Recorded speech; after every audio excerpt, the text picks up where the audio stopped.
Good day mga kapakpak, ito po ang inyong The Gladiator Law Philippines Arnold TV Vlog. Nandito po tayo ngayon sa World Trade Center para dumalo sa 2024 World Game Power Expo. Tara, samahan niyo ko ngayon ginaganap na exhibit at makilala ang mga sikat nating mga kapansyir.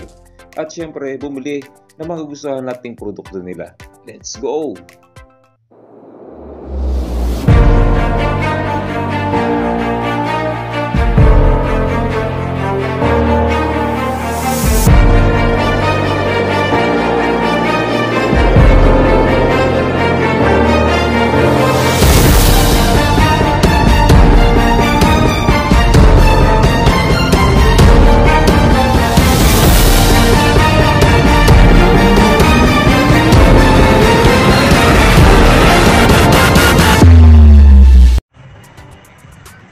Ang exhibit na ito ay binubuo ng Game Power Expo, Pigeon Expo at ng Petcon, kung saan makikita mo ang mga iba't ibang pwedeng alagaan mula sa reptile, fancy pigeon, fancy chicken, dogs, reptile. At syempre hindi mawawala ang ating hobby, ang iba't ibang klase ng ibon ng mga sikat nating idolo.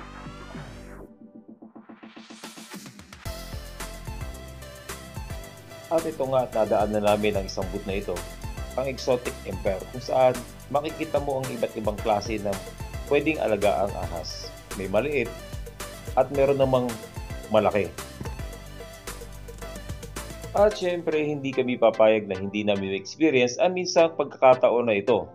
Sa katunayan, nagawa pa namin ditong makapag-halubilo.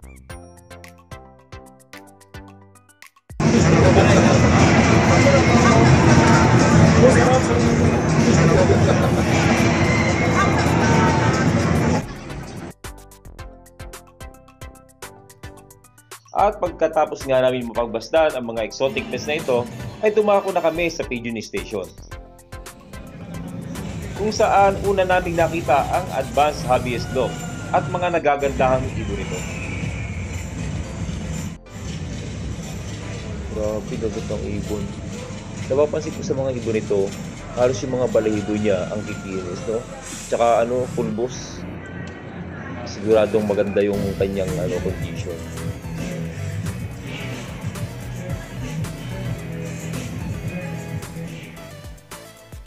At ang pangalawa naming nadaanan ay INS Slope ni JB Martin Villa. Grabe guys, ang gandang ibon nito. Fully loaded. PHA player pala ang may-ari nito. Ang gandang ibon. Katulad dun sa kabilang booth, ang mga balahibo nito ang gaganda rin, ang kikinis, malinis, at makikita mo buong buo yung mga katawan nila.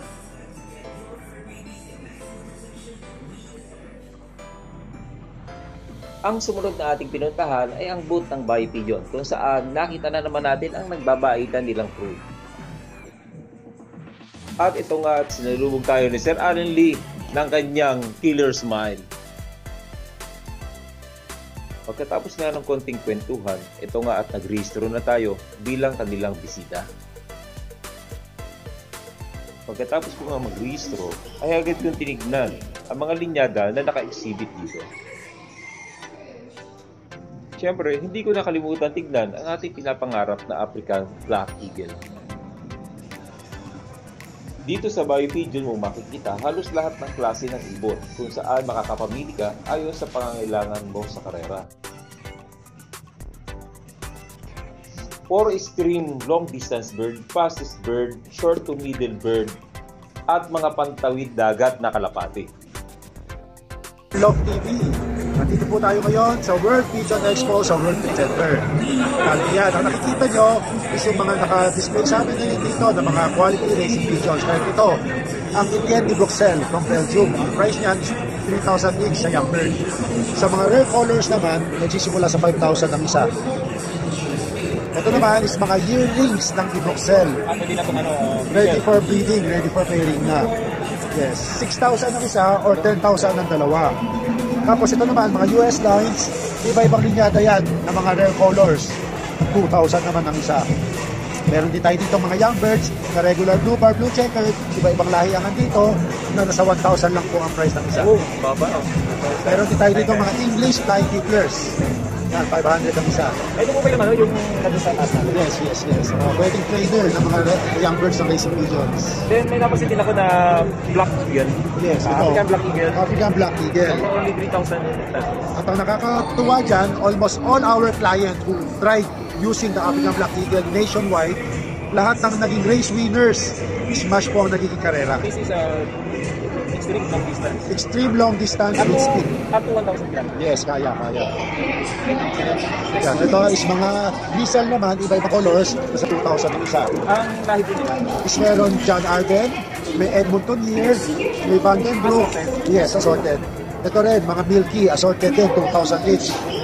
May Stop Conrit, may Beckard, may Hoben, may Muleman, Vandenbroek, Jansen. Paano natin malalaman sir yung lahi nila? Nakalagay, tinaypan namin. Yun, may yan siya. Nilagyan namin ng tape para identify sila. Then dito sila. Ito, yan, mga 1,000 each also. Iba-ibang lahi din. Nasa tape ang mga lahi nila. Sobrang labig lang kasi dito kaya nakakuha sila Oo, sanay sila sa mainit. Then, yan, mga silver, 8,000 ang isa sa yearlings. Then, yung African Black Eagle na yearlings, ano ibig sabihin ng yearlings? Sila is mga ready for pairing, ready for breeding na po. Ang edad is from 8 months to 2 years old na po. Okay, ready for me. Then, kasama itong mga ito na naka-promo din. 1.5 only. Vandenbroek, matigas na yung ibon, then stickable. Okay, long distance and yearly ito. Then, Stop and Read, world's fastest, pinakamatulid. Yung mga gustong makapanalo sa mga pooling, sa mga fan race. So, galing yung Omega natin. Omega Bicycle. Stop country. Then, Morris Gordon. Yan, water house speaker. Yung mga kakayanan, makatawid ng dagat. Oo, pwede pala itong ano, ito yung pang... Mga Southeast. Pang Southeast. Then, Jansen. Jansen. Mga Opolo. Napakamura. Jansen. Mega Earth, Pantawid Dagat. Morris Gordon. Stop Van Rick. Ito kalaki ng mga ibon natin. Dancer Crested. Ngayon guys, ito yung gamit natin sa box ng ating mga ibon. No? So last time ito yung ginamit natin. Dito tayo sa booth ng Bio Pigeon. Okay. Sulit na sulit gamitin at napaka-portable.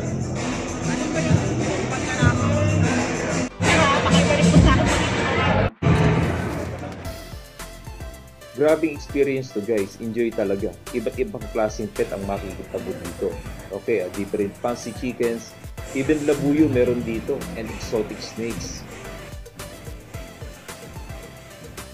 For those who are not yet experienced this kind of event, I want to invite you to attend and witness their offer sorted pets and different products. Only here in World Trade Center on its 2024 World Game Ball Expo, World Pigeon Expo, and PetCon.